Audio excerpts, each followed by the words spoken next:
भगवान सिंह समाज जी,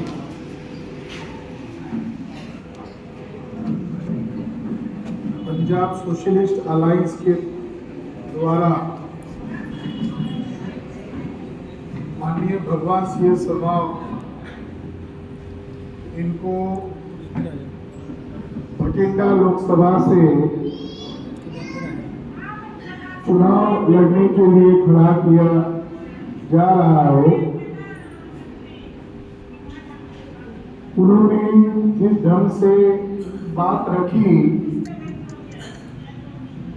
वो वास्तव में जमीनी हकीकत पर लड़ाई लड़ते हैं, मजदूरों की आवाज उठाते हैं, तो उनको पार्लियामेंट में होना चाहिए। साथियों, भारत का संविधान बहुत लड़ाई लड़ने के बाद बनाया गया। बाबा साहब अम्बेडकर मुंबई के थे। जब वो संविधान सभा के लिए चुनाव के लिए खड़े थे तो मुंबई में उन्हें हरा दिया गया और कांग्रेस के जो मनुवादी नेता थे नेहरू और गांधी के द्वारा ये कहा गया था कि अम्बेडकर के लिए संविधान सभा के दरवाजे ही नहीं खिड़कियां भी बंद है। तो बाबा साहब अम्बेडकर मायूस हो गए थे, तो पश्चिम बंगाल से बाबा साहब अम्बेडकर को चुनकर भेजा मुस्लिम लोगों ने और वहां के अछूत जातियों के लोगों ने, नमोशूद्राय लोगों ने चुनकर भेजा। तो जिन लोगों ने उनको चुनकर भेजा वो जिले थे खुलना, जसोर, फरीदपुर और गोरीसार। इन जिलों के लोगों ने चुनकर भेजा तो इन मनुवादी लोगों ने उनको पाकिस्तान में तोड़ दिया। ने लड़ाई लड़ी, पाकिस्तान पूर्वी पाकिस्तान बनाया गया और पंजाब के लोगों ने भी बहुत कुछ खोया।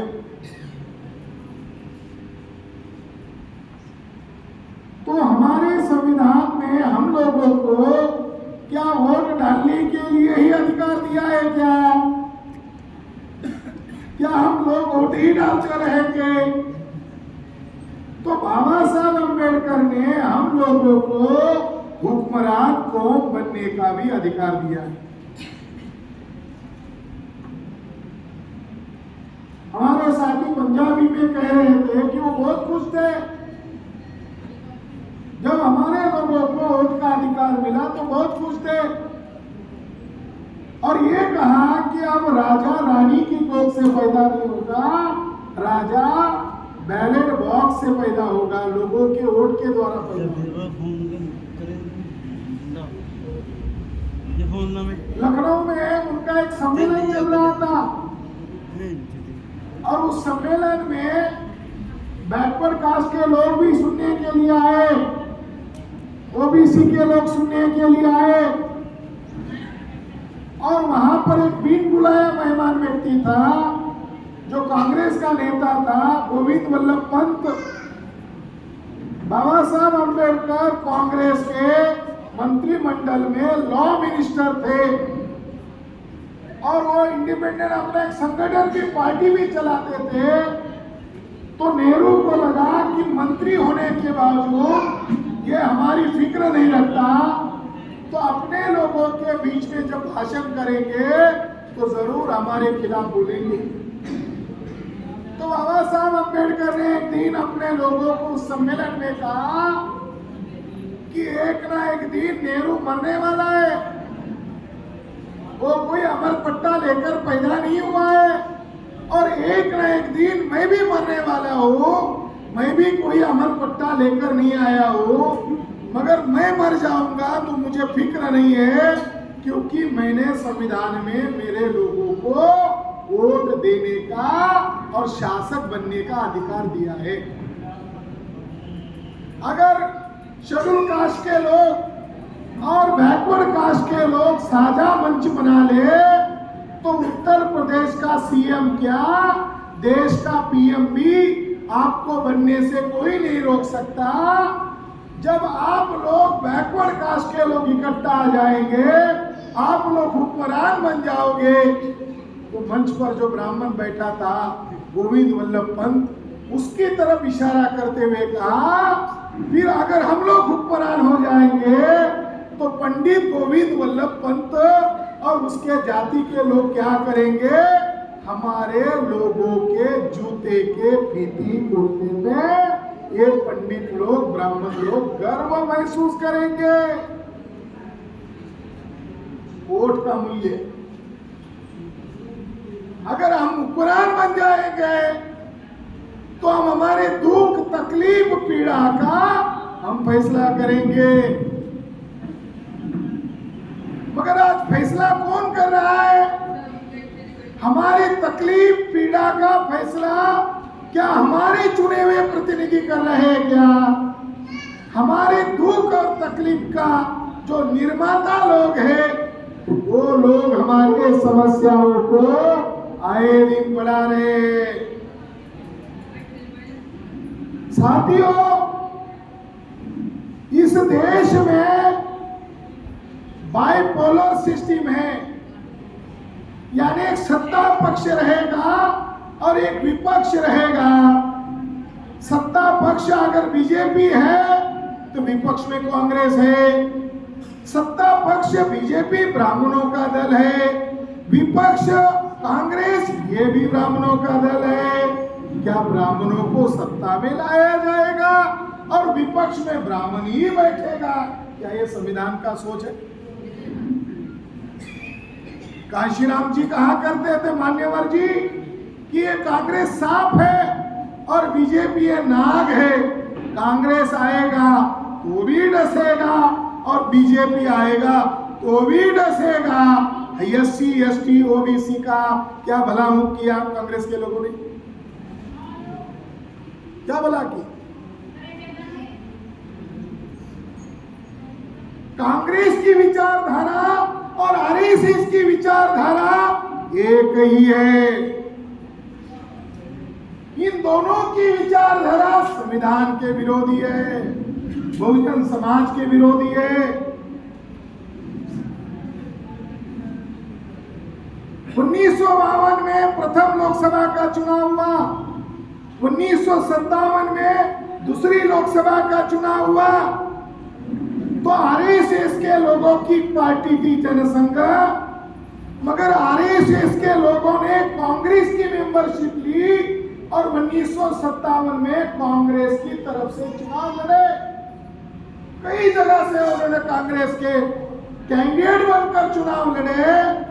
तो ओडिशा में बहुत बड़े पैमाने पर कांग्रेस की टिकट लेकर आरएसएस के लोग चुनाव लड़े। तो गोलवलकर जो संघ का प्रमुख था, उसका एक खत मेरे हाथ में लग गया, जिसमें वो कह रहा है कि आरएसएस का वर्कर कांग्रेस का टिकट लेकर चुनाव लड़ेगा तो इसमें कोई दोष नहीं लगेगा, क्योंकि कांग्रेस का हिंदुत्व और आरएसएस का हिंदुत्व एक ही है। आरएसएस का चीफ माधव गोलवलकर, महाराष्ट्र का कोबरा ब्राह्मण, वो कह रहा है कि दोनों की विचारधारा एक है। तो आज वो अलग अलग है क्या? सिखों का कत्लेआम किन लोगों ने किया? गुरु गोविंद सिंह के बच्चों को जिन लोगों ने मारा, उन्हीं की नस्ल के हैं नेहरू जी। गुरु गोविंद सिंह जी के बच्चों को जिन लोगों ने मारा, गंगू ब्राह्मण की औलाद है ये लोग। और वो लोग योजना बनाकर हमारे देश को बर्बाद कर रहे, खत्म कर रहे, इस देश के संविधान को खत्म कर रहे। मैं उदाहरण के लिए आपको बताना चाहता हूं कैसे खत्म कर रहे। शेड्यूल कास्ट के लोग अगर इनकी नीतियों का विरोध करते हैं तो इनको, अब उन्होंने कहा अर्बन नक्सलाइट को, इनको अर्बन नक्सलाइट। सिख लोग इकट्ठा होकर किसानों के मुद्दे पर दिल्ली में आंदोलन करते हैं तो ये कहते हैं ये अलगाववादी है। अगर मुसलमान लोग अपने हक के लिए लड़ाई लड़ते हैं तो इनको ये लोग कहते हैं ये आतंकवादी है, किसानों को कह रहे जातिवादी है। साथियों, 2006 में कांग्रेस की सरकार थी, केंद्र में कांग्रेस की सरकार थी। नांदेड़ में सिख लोग जाते हैं, महाराष्ट्र में वहाँ गुरुद्वारा है, वहाँ लोग हमारे सिख भाई पंजाब से भारी संख्या में जाते हैं। मैं नांदेड़ का आपको उदाहरण देना चाहता हूँ क्योंकि हर सिख वहाँ जाना पसंद करता है। 2006 में आरएसएस के वर्कर लोग नांदेड़ में बम बना रहे थे अपने घर के अंदर। बम बनाते बनाते फट गया, उसमें आरएसएस के 2 वर्कर की जान चली गई, बाकी लोग जख्मी हो गए।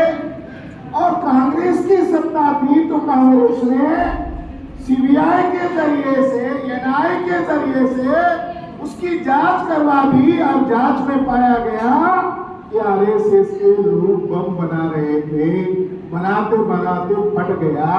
इसलिए देश भर में जो बम फोड़ रहे हैं वो आरएसएस के लोग हैं। ये जानकारी किसको मिल गई? कांग्रेस को मिल गई।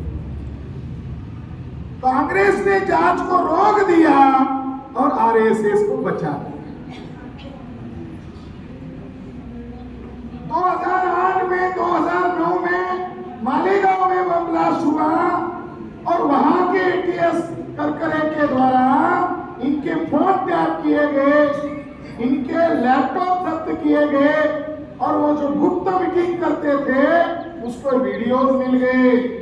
फरीदाबाद में 2008 में आरएसएस और बीजेपी के नेताओं की मीटिंग हुई। एटीएस को ये जानकारी मिला, उसने बॉम्बे हाई कोर्ट में ये जानकारी दिया। फरीदाबाद की मीटिंग में लेफ्टिनेंट कर्नल प्रसाद पुरोहित ने कहा हमें भारत का संविधान मान्य नहीं है, हमें इसको खत्म करके नया संविधान, मनुस्मृति आधारित नया संविधान लागू करना है, ऐसा फरीदाबाद के मीटिंग में कहा। ये 2008 की बात है।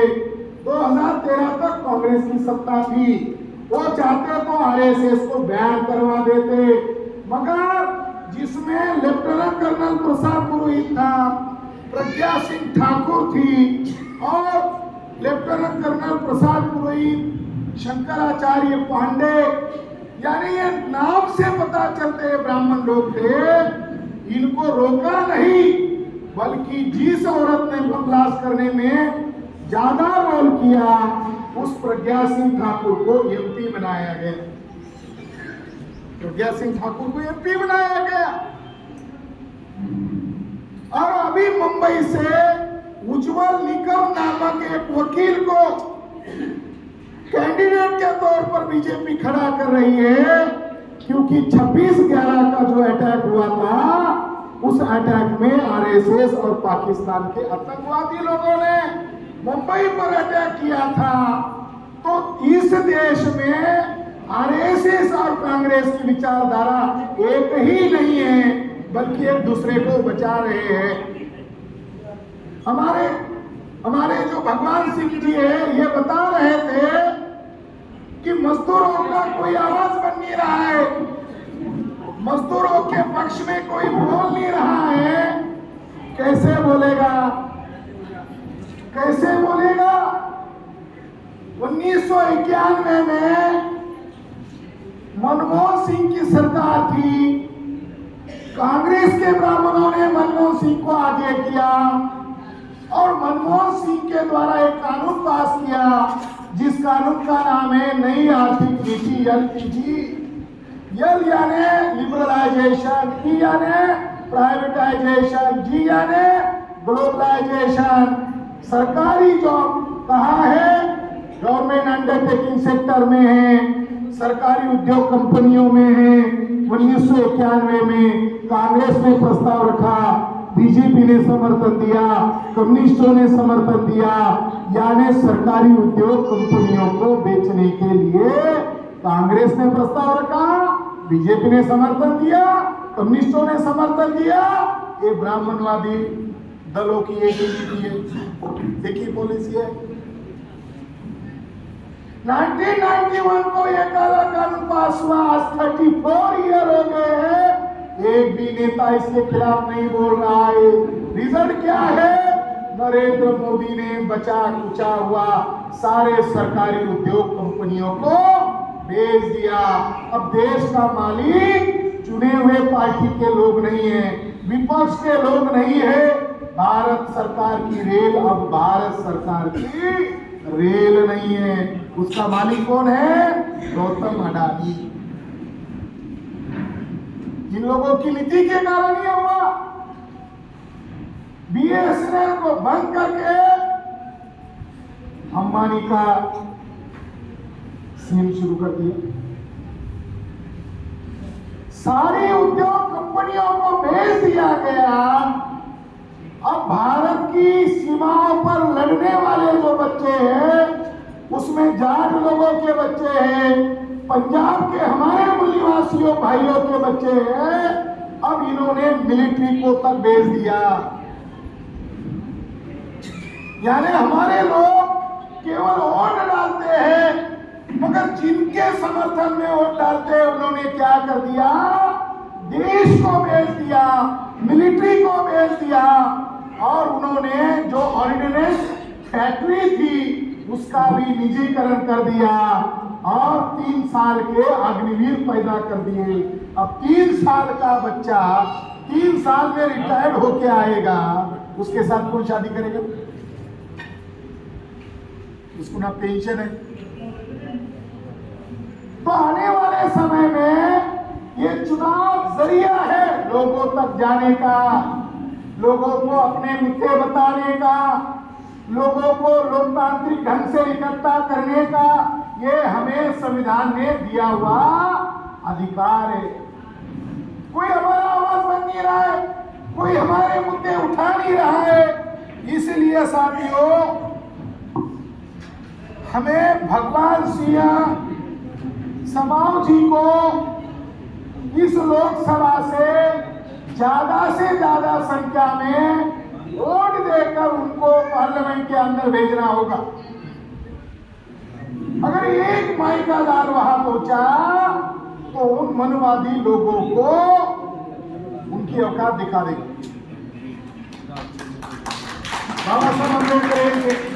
बाबा साहब अम्बेडकर एक थे, सारे लोगों को दिखा देते थे औकात क्या है।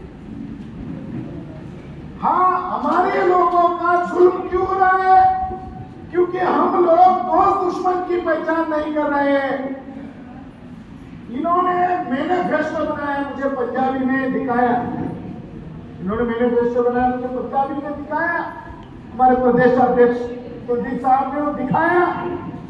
और वो मैनिफेस्टो जो है वो स्टैम्प पेपर पर छपवा कर लोगों को देने वाले हैं, जिसके अंदर उन्होंने लिखा कि मेरे क्षेत्र में जो बेरोजगार लोग हैं, एजुकेटेड लोग हैं, पढ़े लिखे नौजवान युवा युवतियां हैं, मगर उनको जॉब अगर नहीं है तो मैं उन्हें 11,000 रुपए सम्मान निधि दूंगा। जब तक जॉब नहीं मिलता है तब तक 11,000 रुपए प्रति महीना सम्मान निधि दूंगा। नरेंद्र मोदी ने 1.5 लाख देने को कहा था, किसी ने उसको पूछा क्या? हमारा कैंडिडेट बोल नहीं रहा है, मैनिफेस्टो पर लिख रहा है, और शुरू में ही लिख रहा है, मेरे वादे अगर मैं अमल नहीं किया तो मेरे खिलाफ किसी भी कोर्ट में मुकदमा दर्ज कर दिया जाए। स्टैम्प पेपर पर। साथियों, ये जो सरकार है ये कितनी लोकतंत्र के खिलाफ है, आप लोगों के खिलाफ है। मैं इसका एक उदाहरण देना चाहता हूं। किसानों के आंदोलन का हश्र क्या हुआ? किसान लोगों के, हत्यारे लोगों को क्या पार्लियामेंट में बैठने देना है? लड़कियों की, महिलाओं की इज्जत लूटने वाले ये दरिंदे लोगों को क्या पार्लियामेंट में पहुंचाना है? इसका सोचना पड़ेगा। अब इन्होंने घोषित किया है, मजदूर लोग, गरीब लोगों को मालूम नहीं है क्या घोषित किया है कि आने वाले 10 साल के अंदर भारत के गांव देहात में रहने वाले लोगों को कोई रोजगार नहीं मिलेगा। घोषित कर दिया है।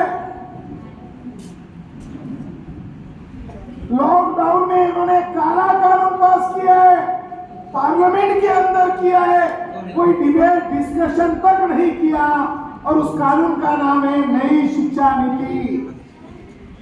उसके अंदर क्लॉज नंबर 6 में लिखा है कि 5वीं 6वीं कक्षा में दाखिल हुए बच्चों को मास्टर जी क्या पढ़ाएंगे?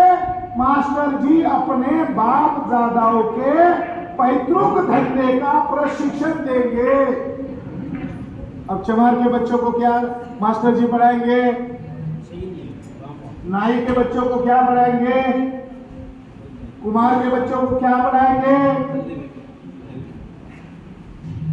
मुसलमान के बच्चों को पंक्चर कैसे, गाड़ी कैसी दुरुस्त की जाती है पढ़ाएंगे। विज्ञान जाति में रहता है। हमारे गुरुओं ने तो जातिवाद खत्म करने के लिए तो सिख धर्म स्थापित किया, मगर ये लोग जो है इन्होंने क्या कर दिया कि 5वीं कक्षा में पढ़ने वाले बच्चों को जाति के आधार के धंधों का प्रशिक्षण दिया जाएगा। फिर डॉक्टर कौन बनेगा, वकील कौन बनेगा, इंजीनियर कौन बनेगा, आईएएस कौन बनेगा, वो सारा का सारा ब्राह्मणों के पास जाएगा। और ये जो काला कानून है, ये काला कानून ये 2024 से जून जुलाई महीने से शुरू होने वाला है। और सारा जो सिलेबस है, ये सारा सिलेबस रामायण महाभारत और ये जो उनकी ये जो बकवास बातें हैं, इसको सिलेबस में जोड़कर पढ़ाया जाएगा। इसका मतलब है हमारा संविधान हमको कहता है कि ये देश सभी धर्म और जातियों का है। इसका संविधान सभी जाति और धर्म के लोगों के लिए है, मगर ब्राह्मण लोग कह रहे हैं कि केवल एक ही वर्ग का इस देश पर राज चलेगा। इस गुंडागर्दी के खिलाफ अपने प्रतिनिधि जाने चाहिए। तो मैं इस मौके पर इतना ही कहना चाहता हूं कि गुलाम हम लोग नहीं है। हमारे पास 85-90% आबादी है। कितनी आश्चर्यजनक बात है कि जिनकी आबादी केवल मात्र 3.5% है, केवल 3.5% है, उन ब्राह्मणों के 5 राष्ट्रीय दल है। कांग्रेस ब्राह्मणों का दल, बीजेपी ब्राह्मणों का दल, सीपीआई सीपीएम ब्राह्मणों का दल, तृणमूल कांग्रेस ब्राह्मणों का दल, और हमारी एससी एसटी बीसी और माइनॉरिटी जिसमें सिख लोग भी है, हम 90% आबादी वाले लोग हैं। हमारा एक भी राष्ट्रीय दल नहीं है। जिनके लोग गांव का प्रधान नहीं चुन सकते, वो देश का प्रधान चुन रहे। लोकतंत्र में कितना बड़ा मजाक है कि जिनकी आबादी ज्यादा है उनके ऊपर शासन हो रहा है, और जिनकी आबादी कटोरा मांगकर गली गली में घूमे तो भी उनको वोट मिलने वाला नहीं है। वो लोग इस देश के उपरान बने हुए हैं। तो इस मानसिकता को हमें त्यागना होगा कि इसको वोट देने से इसको क्या फायदा, वो जीतने वाला है। साथियों, हमारा वोट बेशकीमती है। हमें हमारे चॉइस का प्रतिनिधि चाहिए जो लोकतंत्र को बचा सकता है, जो हमारे बच्चों को बचा सकता है। आने वाले समय में ये आरएसएस और बीजेपी के लोग, ये मनुवादी लोग इस देश के संविधान को उखाड़कर मनुस्मृति लागू कर देंगे, और हमारे पुरखों के गले में हांडी और पीछे झाड़ू बांधा करते थे, ये सिस्टम लागू करना चाहते हैं। देश में नंबर 1 भूखमरी वाला देश बन गए। भारत की पहचान, वो कहते हैं विश्व गुरु बनने वाला है, खाक विश्व गुरु बनने वाला है, भारत भूखमरी में अव्वल है। अभी बच्चे आईआईटी और हायर एजुकेशन मेडिकल सेक्टर के बच्चे जॉब नहीं है सुसाइड कर रहे हैं, जॉब नहीं है सुसाइड कर रहे हैं। तो इस देश में एक बहुत खूनी खेल खेला जा रहा है, इसका जवाब हमें लोकतांत्रिक ढंग से देने का चुनाव एक जरिया है। और इसके लिए हमारे जो जुझारू कैंडिडेट है, हमारे जो जुझारू उम्मीदवार है, उनको गांव-गांव में बूथ लेवल पर कमेटियां बनाना होगा, गांव-गांव का संगठन बनाना होगा। केवल चुनाव ही अंतिम पर्याय नहीं है। चुनाव होने के बाद अगर बीजेपी के लोगों ने ईवीएम में गड़बड़ी करके अगर दोबारा वो चुनकर आए तो इस देश में जन आक्रोश हो सकता है, इस देश में जनता सड़क पर उतरेगी और उनसे हिसाब मांगेगी। साथियों, हम लोग भारत मुक्ति मोर्चा वामसेब के लोग बहुजन मुक्ति पार्टी और पंजाब अलायंस के जो कैंडिडेट है, इनको केवल यहां पर समर्थन नहीं दे रहे हैं, ऑल इंडिया में हम समर्थन दे रहे हैं। वामसेब 32 राज्यों में संगठन है, 550 जिलों में है, 550 जिलों में 4500 तहसीलों में है, ऑल इंडिया में हम समर्थन दे रहे हैं। क्योंकि हमारे लोगों के प्रतिनिधि जाने चाहिए। मैं इस मौके पर आप लोगों को अपील करना चाहता हूं, ये लड़ाई हमारे मान सम्मान स्वाभिमान की लड़ाई है, इसको हमें जीत से लड़ना है। उन लोगों के पास काले पैसे हैं, मगर हमारे लोगों के पास सिद्धांत और विचारधारा है। केवल इन्हें वोट नहीं देना है तो इनको नोट भी देना है। हम लोग हमारे लोगों की लड़ाई लड़ रहे हैं, तो हमने हमारे लोगों को अपील किया कि केवल इनको वोट नहीं दो, इनके प्रचार प्रसार में इन्वॉल्व हो जाओ और जो भी बनता है इसका सहयोग दो। आने वाले समय में बहुजन मुक्ति पार्टी ही देश की बहुत विशाल पार्टी बनकर उभरने वाली है। पहले जैसे थाम जाम होकर चुनाव का प्रचार होता था, अभी ऐसी नौबत आई है कि नरेंद्र मोदी की रैलियों में लोग ही नहीं पहुंच रहे। बीजेपी के लोग अपने अपने क्षेत्र में चुनाव के लिए जा रहे हैं। गांव के लोगों ने बोर्ड लगाया बीजेपी के कैंडिडेट को और कार्यकर्ताओं को गांव में आना मना है। यानी देश में परिवर्तन हो रहा है, आम लोगों को दुश्मन नजर आ रहे हैं और हम डंकी के चोट पर अपनी बात को रख रहे हैं।